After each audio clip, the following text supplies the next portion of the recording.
It's the West London Derby, baby. Holla me, baby, bust it open, bring it back. I'm the realest killer in it, I don't even need an act. Throwing up the racks, I'm just throwing up the racks, baby. Yo, what's happening? How's it going, friends? How are you doing, mate? And welcome on back. Welcome home. Namaste. To Football Therapy with me, your host, Jan. I hope you're doing well. Really do hope that. We are going to speak about Chelsea, Brentford, the West London Derby. But we're also going to talk about some Tommy Tuch's comments on super cold Palmer. Super cold Cole Palmer. That guy.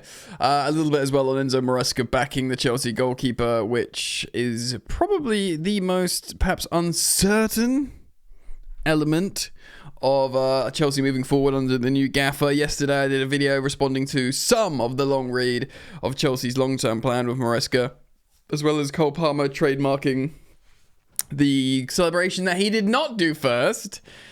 But still, yeah, you could go. I recommend go watch that. It's different to this video. It still is relevant in its own ways. Of course, football content day after day can become irrelevant, can't it? But it's still a lot of interesting stuff in there. So I'd recommend you go check it out. But we are gonna speak about the derby. And look, guys, I'm sorry, I'm gonna say this, and you've probably heard it.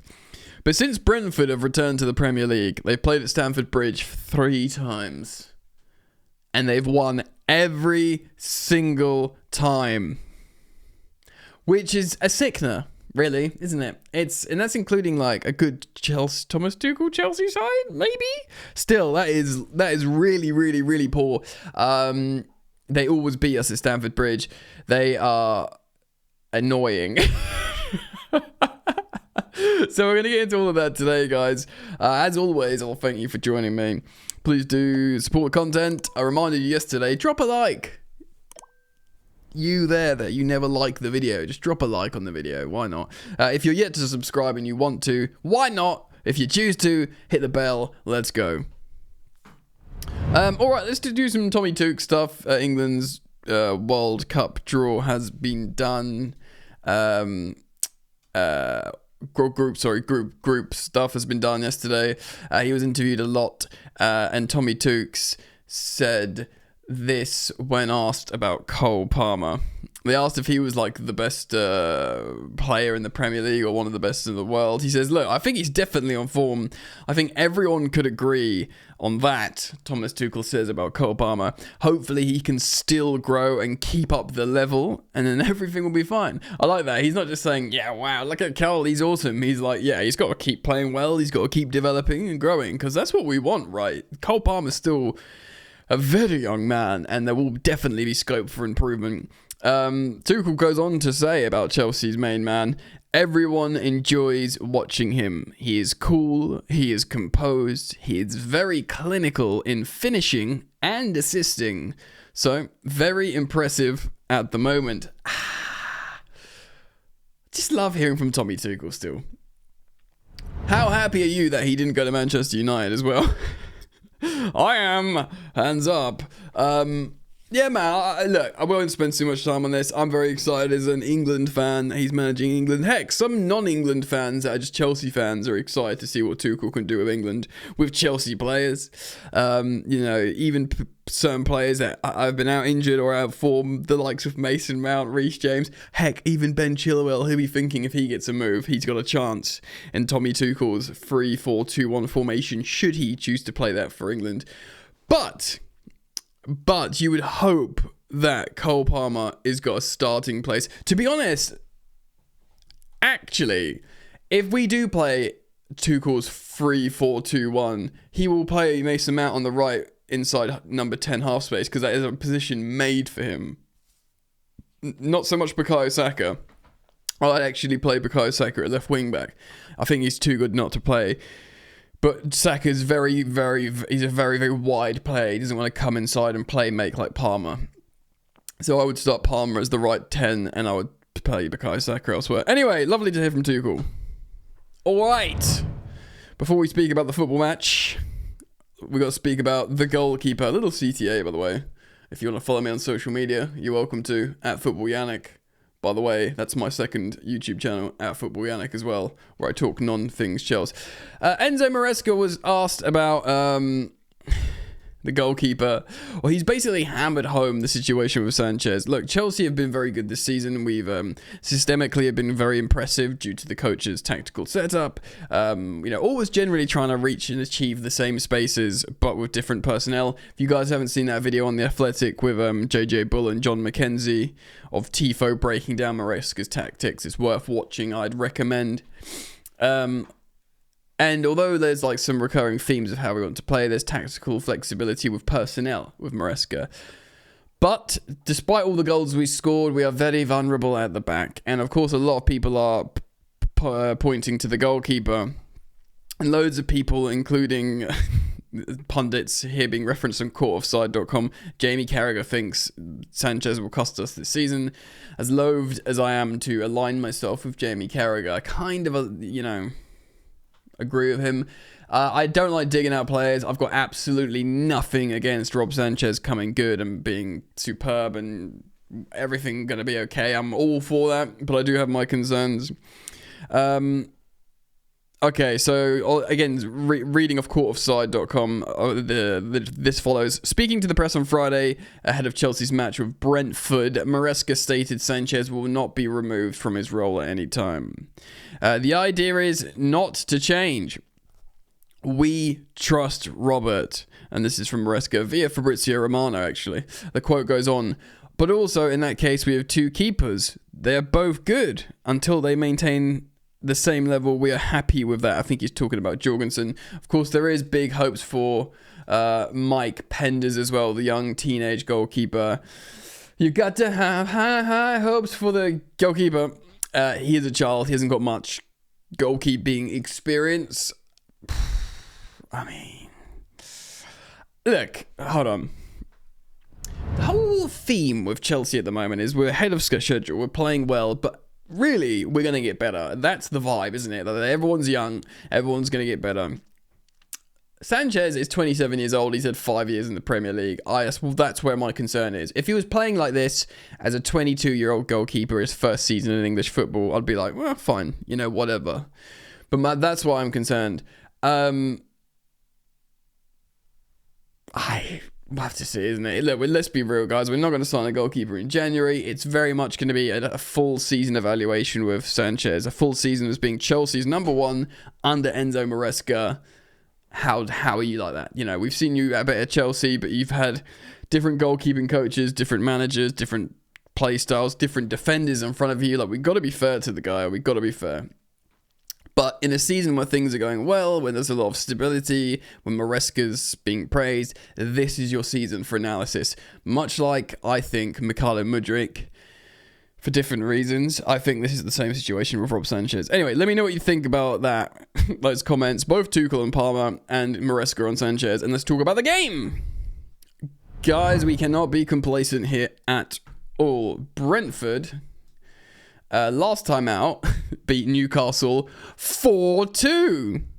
4-2. Barnes and Isak scored the, usual suspects for Newcastle, but you got Mbermo, Visser, both on fire. Collins got a goal. Kevin Schade, that young forward, who also has got like a hat-trick recently. Clinical here, as you can see, despite having 5 less shots than Newcastle.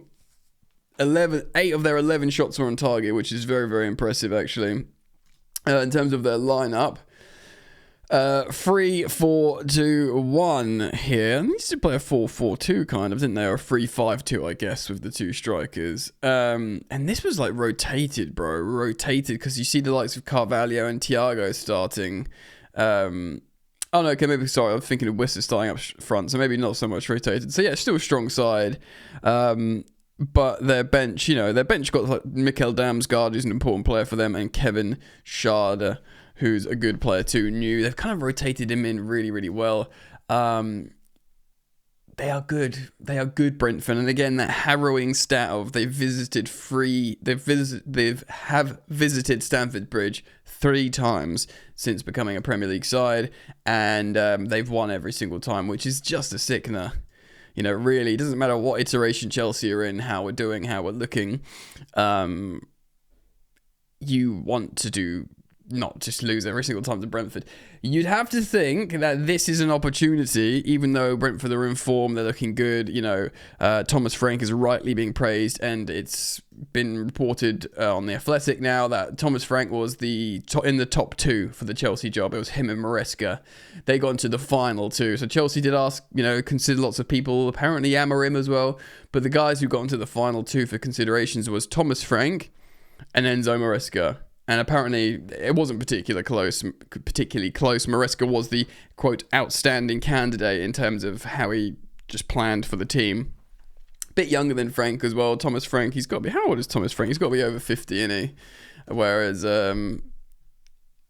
Thomas Frank Brentford... I'm looking at different areas here. He's 51. Yeah, he's 51. Whereas, Maresca 44. So Maresca's no like spring chicken, but it just seemed like a better long-term investment managerial-wise. And to be honest, Maresca's already shown that he's got no issue wearing Chelsea as a club. As a big institution. So we are going to build a lineup. We're playing against the back 3 system. Very, very tactically versatile. Look, Brentford have played a lot of transitional football, but as they've got better, they can play in different ways. They're so good at taking advantage of certain teams. And again, they've just slapped up Newcastle 4-2. We have to be so wary of this. So we're going to build a lineup here, guys, on Footbin. Fortunately, we're in a position where, the whole 18-man squad didn't travel midweek. So really the fatigue issue is going to be on the coaching staff and not the players, and whether the coaching staff had enough time to prepare the players for this. But the aforementioned Sanchez, of course, is going to remain in goal. Now... Cucurella. Now we're going to hope to the high heavens that Marc Cucurella is wearing the appropriate footwear in this game. I mean, big time, bro. Big time. Now, this is going to be tough. This is going to be really tough, actually. Let's just do what we know, okay? Let's do what we know first. Nicholas Jackson's going to play up front as the Chelsea striker, yeah? Cole Palmer... is going to play as the right sort of... I'm going to give their base cards here just sort of for like regimented colour. Cole Palmer's going to play in this right sort of pocket here. He just is. Now, Pedro Neto is suspended for this game. So, Noni Madueke moonwalks into this starting lineup. Okay? Now... it's going to be Jadon Sancho, right? But it could be Joao Felix, totally rested, good to go. Like, if there's a particular game plan here where the left mid needs to come inside a little bit more, is going to like combine different ways. We know there is certain game plans you could see Joao Felix play on that left mid, inverting inside, because we've seen him start. We've just seen him theoretically start there. But despite all that, Jadon Sancho is in form. He's looking good. That's going to be the conventional front four. Now, what else do we know? We know Colwill's going to play. Now, the only issue here is with Colwill, I have a feeling there's a chance he could be moved to right centre-back to accommodate Badiashile. Because Badiashile plays so much better at left centre-back. Because when we see... Oh, this is tough. This is so friggin' tough. Because I'm trying to figure out if Caicedo plays right back... and inverts into midfield. I'm not going to write that. I'm going to put Gusto. I think Gusto might play right back, inviting into midfield. I have a feeling we might see this, Badiashile playing left centre-back as a left footer, Colwill moving over. Because look, we've got it's not going to be Disasi or Totin. There will be no right-footed centre-backs there. And actually, maybe Cucurella. So either one of these players can convert into not just the CDM, but the 10 spots. And actually, what I think is going to happen is... Oh, this is so friggin' tough, man. Because there's different variations. For example, it could be Caicedo going into midfield, right? It could be Gusto tucking into a back 3, or Gusto going into the right 10 pocket. But I don't think that's going to happen. I think Cucurella and Sancho play so well together. Cucurella underlaps Sancho, and they actually have a good chemistry. So I think it's going to be like that. And I think Gusto might tuck into a back 3. And then that will make a lot more sense. And Colwill will be a bit more central there as a left footer, which makes sense. Which means I think for this game, it's going to be Caicedo like that, and I think it's going to be Enzo Fernandez, who we also know has got a good relationship with Jadon Sancho, kind of. So to be honest, actually, in terms of the underlaps with Jadon Sancho, because we've seen Fernandez play quite well with Sancho, this could mean Cucurella tucking in, making a back three, sort of inverting there. And then Gusto, because Caicedo will sort of stay back, Gusto will change from helping Caicedo in the midfield to going into that right pocket. So that's the kind of lineup, I think. Now, are we sufficiently protected there from Brentford's transitions? Because you could make an argument that maybe not. And of course, if you think that's the case, what we'll see is this. And then what we'll see is this. Lavia, of course, starting. Which would mean Caicedo makes the bottom of the box midfield of Lavia. So it'll be Lavia and Caicedo in the bottom of the box of the midfield. And there'll be Fernandez and Palmer at the top of the box. Which would mean the back three of Cucurella, Badiashile and Caldwell. It's just such a shame we don't have an available right-footed defender to end the back three. But I think, we've seen a lot of this. But I have a feeling we might see a switch over to protect Badiashile because he looks really wobbly. Other than that, of course, the thing is, like, Josh Champong, Disasi and Tosin all played in friggin' Kazakhstan, so none of those right footers are going to be available for that role. But I have a feeling it's going to be those two guys, but there's a chance Caldwell will be there instead of Badiashile because Badiashile's looked really weak when he's been pushed out wide. But, it's a great team, and it's a strong lineup, and it should be able to beat Brentford. But like I said, more than anything, purely on the freaking fact how, like, they've beaten us 3 times. There's juju there. But Chelsea are breaking juju, aren't we? We've had so much better, performances after international breaks. We always used to lose after international breaks, and now we seem to have found a bit of form there. We're playing better against certain teams. We're just sort of like looking more safe again. I am going to go for a win. I don't think there's any way I'm just going to swear there. There's no way we're going to keep a clean sheet here, I don't think. Not against that informed Brentford side that probably actually well set up to damage Chelsea. But Chelsea will be rested. Obviously, Brentford will be as well. But Chelsea will be fully rested and fully focused to just get this done. They trust the manager. They trust his instructions. We've got the personnel on the bench. We need to remember if things are going wrong. We do have extra players to bring on and change it. And the most comforting thing here is we've shown that we've got the character to come back in the face of adversity. Of course, going 2-0 down to Tottenham and coming back and winning, that will be a huge confidence boost. So should, we get caught cold by Brentford, we should be able to come back and do bits, hopefully. I am going to go for a win, but I think we'll continue the trend of being defensively vulnerable. But ultimately, this is a tough game. It is a tough game. They're in form. They win at Stamford Bridge. So any win is a good win. I'm going to go for a 3-2. I'm going to go for a 3-2 Chelsea win. I think it might be similar to Tottenham for a lot of the game with 2 goals ahead.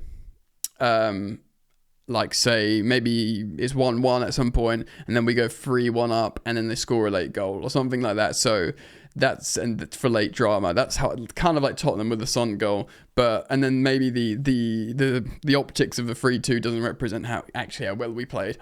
I reckon something like that. Let me know what you think. Comment down below. Leave your thoughts, feelings, and opinions. As always, I'll thank you for liking. I'll thank you for subscribing to this channel, Football Therapy, and I'll see you back here after the game. Peace.